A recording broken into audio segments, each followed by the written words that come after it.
مكرونة نجريسكو كريمي ودايبة من غير اي تعقيد. بس ما تنسيش تعملي لايك وتشتركي في القناة لو لسه ما اشتركتيش. صلي على النبي ونقول بسم الله.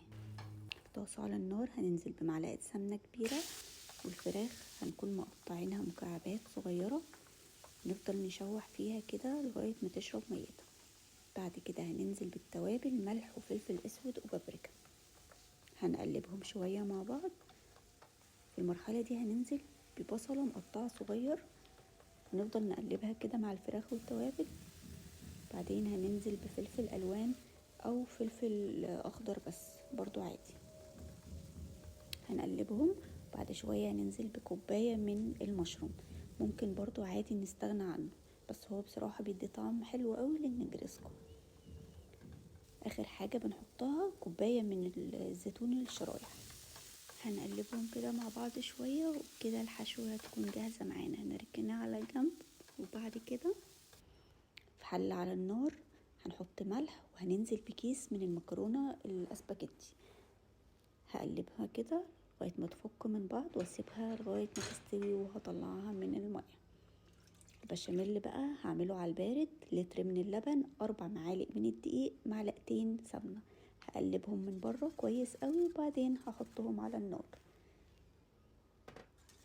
هفضل اقلب فيهم كده على النار، مش هسيبهم خالص علشان ما يتلزقش. في الوقت ده هحط الملح والفلفل الاسود، وهتأكد من القوام انه كده خلاص مظبوط، وبكده البشاميل يكون جاهز معانا. خلاص كل حاجة جاهزة معانا. هنبدأ نرص بقى في الصينية. هنجيب المكرونة، احط عليها شوية بشاميل، اقلبهم كويس قوي مع بعض.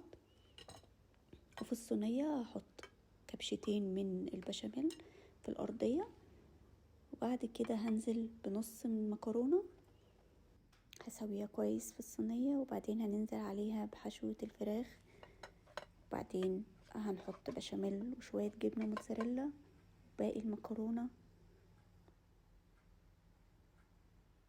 بعد كده هحط جبنة موتزاريلا، واخر حاجة البشاميل. وانا بحب احط الجبنة موتزاريلا تحت البشاميل مش فوق، عشان ما يتحرقش. بالعكس، بتفضل المطة قاعدة لغاية اخر قطعة في البشاميل. هسيب البشاميل من بره كده وشه يتشمع، بعدين هدهن وشه بسمنة، وهدخله فرن سخن في الرف الوسط، يكون شغال فوق وتحت. هتاخد معاكي نص ساعة وهتكون جاهزة. جربيها بالطريقة دي، وهستنى رأيك في الكومنتات، وبالهنا والشفا.